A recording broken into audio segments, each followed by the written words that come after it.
Have you ever wondered what really happens inside a woman's mind when she realizes she lost someone truly special? Today we're diving deep into the psychology of regret and why losing a genuinely good man creates a wound that never fully heals. Picture this scenario. A woman ends things with a man who was consistently there for her, who listened without judgment, who offered stability in her chaotic world. At first, she feels liberated. She tells herself this was the right choice, that she needed space, that he was too intense or too available. But something interesting happens as time passes. The initial relief transforms into something much more complex. She starts noticing patterns in her new connections that weren't there before. The men she meets now seem emotionally distant, inconsistent, or only interested in surface-level interactions. None of them provide the deep sense of security she once had. This is when the comparison begins, and comparison is where regret takes root. What makes the situation particularly painful for her is the realization that what she lost wasn't just another relationship.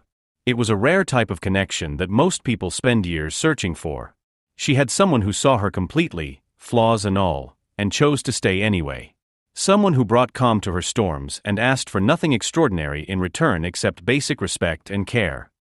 The psychological impact deepens when she understands that his love wasn't performative. He wasn't trying to impress her or win her over with grand gestures. His affection was consistent, steady, and genuine. This type of authentic connection becomes the standard by which she measures every future relationship, and most fall short. Here's where it gets really interesting from a psychological perspective. She begins to rewrite the narrative to protect her ego. She might tell herself he was too clingy, too emotional, or too available. But these very qualities start looking different when she's dealing with men who barely respond to texts or disappear without explanation. What she once labeled as excessive attention suddenly seems like exactly what she craves. The regret intensifies when she realizes her assumptions about his availability were wrong.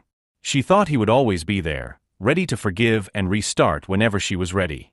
But when she reaches out and receives silence, reality hits hard. His boundaries were real, not manipulation tactics. His self-respect meant something. This is when she starts experiencing what psychologists call cognitive dissonance. Her actions don't align with what she now knows she actually wanted. She destroyed something valuable while telling herself it wasn't worth keeping. The mental conflict between these two realities creates lasting psychological tension. The most devastating realization comes when she sees him thriving without her.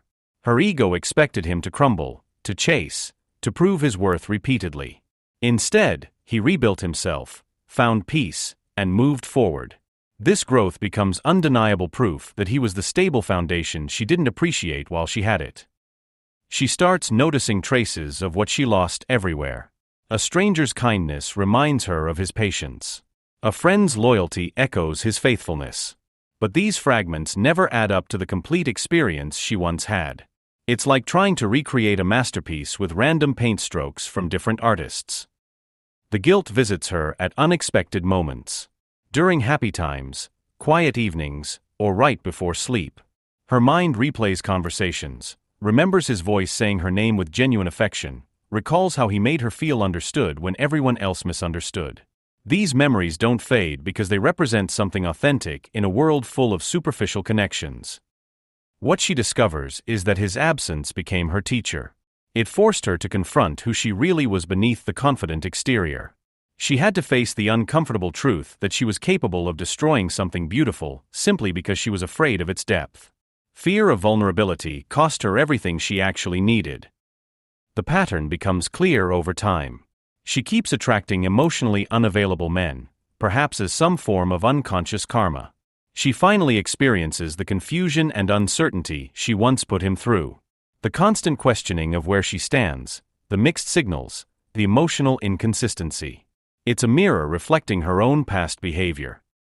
Friends might tell her she'll find someone better, but deep down she knows this isn't about finding someone perfect. It's about recognizing that genuine connection is rare. He wasn't flawless, but he was real. In a world of temporary people and shallow was priceless. The most profound pain comes from understanding that she didn't just lose romantic love. She lost loyalty of the highest caliber. The kind that shows up during difficult times, listens during uncomfortable conversations, and stays when leaving would be easier.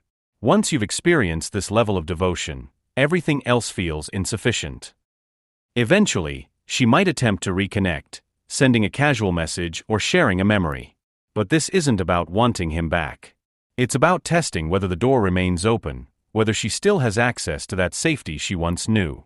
When silence greets her attempt, she finally grasps that some chapters close permanently.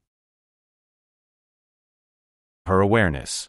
Every lesson she learns about love, consistency, and genuine care comes after losing the person who embodied these qualities. She had to destroy something sacred to recognize its value, and that's a burden she'll carry indefinitely. Here's the truth that many don't discuss openly. When a woman experiences authentic love and then loses it through her own choices, that memory becomes the ghost haunting every future connection. Not because she can't move on, but because she now knows what real love feels like, and everything. She may smile in photos and appear to move forward with life. But privately, she lives with the knowledge that she was once loved by someone who would have stayed forever, and she chose to walk away from it. That realization doesn't heal or disappear. It simply becomes part of who she is, a reminder of the one who truly saw her soul and loved her anyway. This is why she never forgives herself. Because in her heart, she knows she closed the door on something irreplaceable, and that door won't open again.